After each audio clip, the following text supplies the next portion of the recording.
A topic that I don't see a lot of language learners talking about that much is the connection between languages and video games. This is only something that's going to get bigger with time, so we cannot ignore it.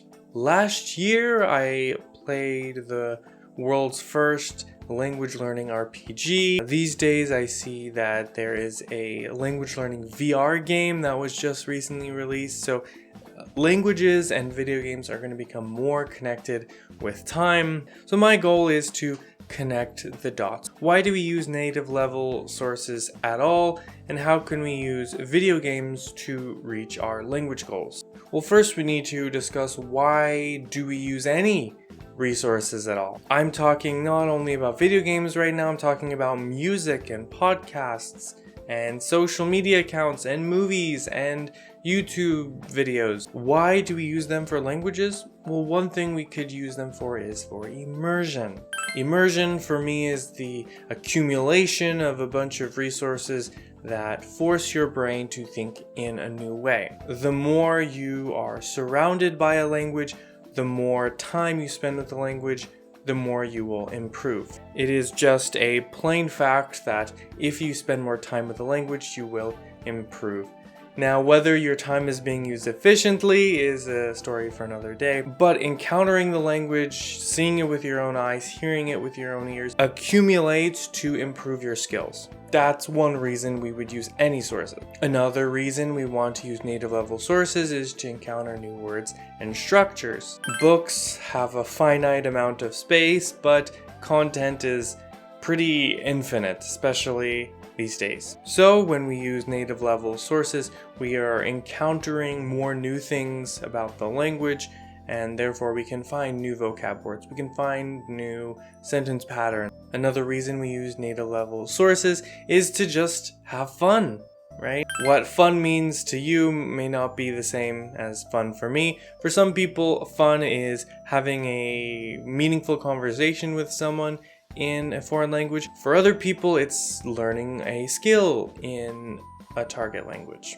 Another reason we use native level sources is to copy pronunciation. While learners' materials are good at the start, they are limited. You need to encounter other accents, other types of speakers, and native level sources will introduce you to many kinds of pronunciation that you are trying to learn, and you can mimic it from that native source. We also use native level sources for natural wording. I include this as a separate point because maybe you know both words, but in the natural style of the native speaker, they wouldn't have chosen that word you chose. So for example, if I find something on my phone and I gasp, in English, it would make sense for you to say something like, what? Trying to find out the reason for my gasp. In Korean, in this exact situation, I would definitely not say the word for what. I would definitely say the word for why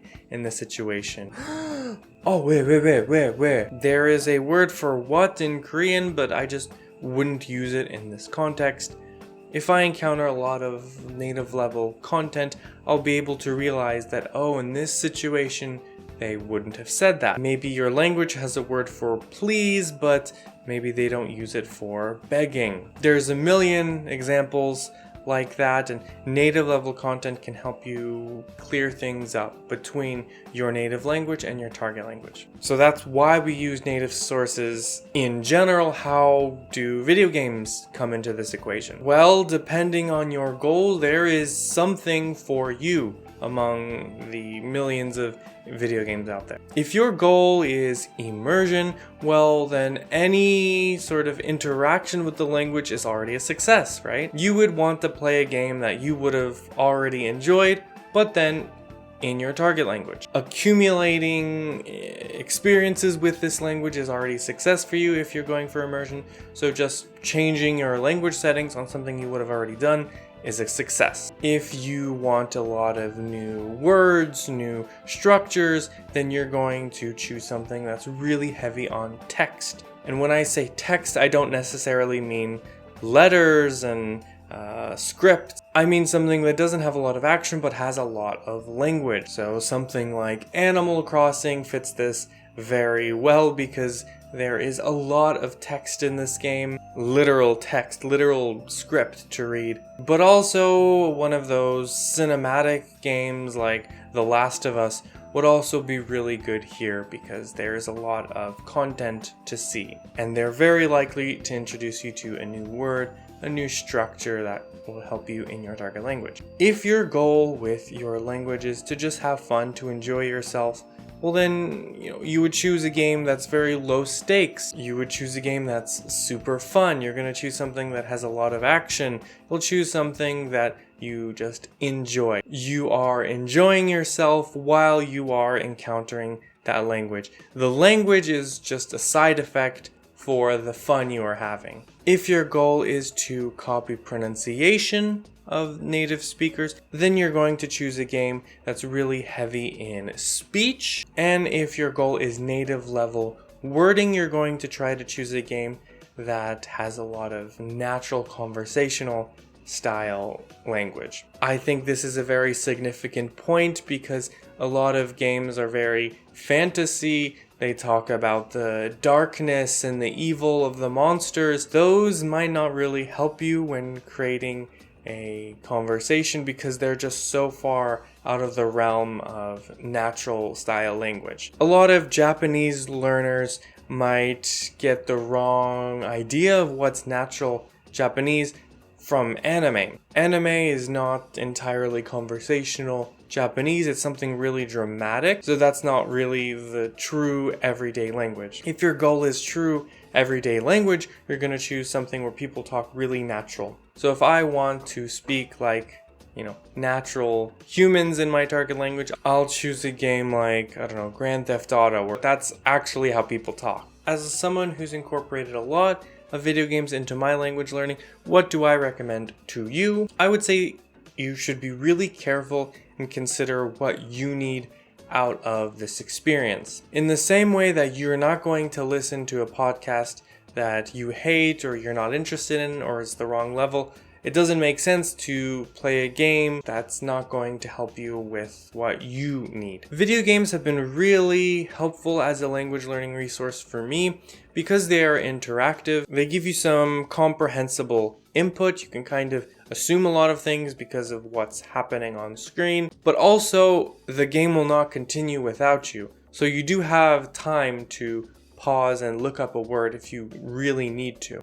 Games are in a very unique level because of the medium that it is in. Even if the game was not designed for language learning, I think it's a super powerful tool for language learners because you are interacting with that language. You might not be producing it unless you are playing like an app like Duolingo, if you consider that a game, unless you're playing Terra Alia or the VR game that I mentioned. You're probably not producing the language very directly, but you are getting that benefit in your brain that you are interacting with this language on a deeper level than just flashcards or listening to a podcast. So take into account your goals.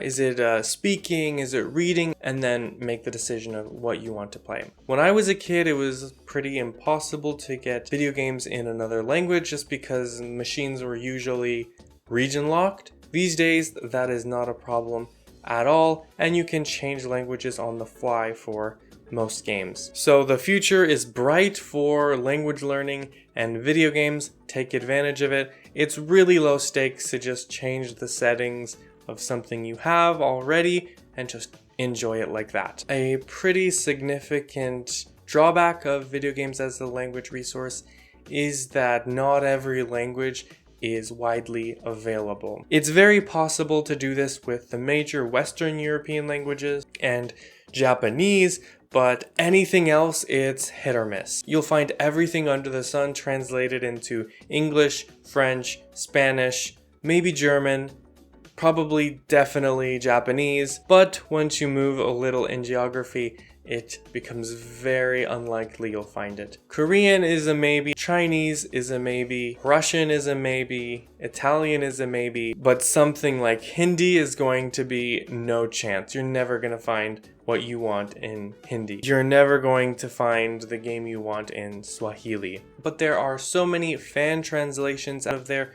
do some research. What are people in your target language's country playing? I tried to do some research of what do Turkish people like to play. Although there's not a lot of Turkish official translations for the things I like, Turkish people do still play games, and they are pretty easy to access on things like the App Store. Fan translations exist. Do your research about your personal target language, and something is bound to exist. I think that's everything that needs to be said about this topic. Hopefully this video is a lot less crunchy than the one I made 2 years ago. Am I the only one? I really feel like I am a strange person when I'm like the only one playing games in my target language. I don't see a lot of language learners talk about it just because there's not a lot of people who have both of this hobby, language learning and gaming, so I don't see it that often, but I know they're out there, right? They're, you know, you're out there, right? Let me know in the comments if this is useful for you, if this will help you with your language learning. Give this video a like if you've liked it so far, and subscribe if you want to see more from me. You can check out my socials, which will all be linked in the description below. I also recommend checking out my website at studywithalex.com. I've written a blog post about this quite a while ago that I will link to, but there's a lot of other interesting things on my website about language learning that could be very useful for you. But thank you for watching today's video, so I will see you again for another video very soon. Alright, hoşça kalın.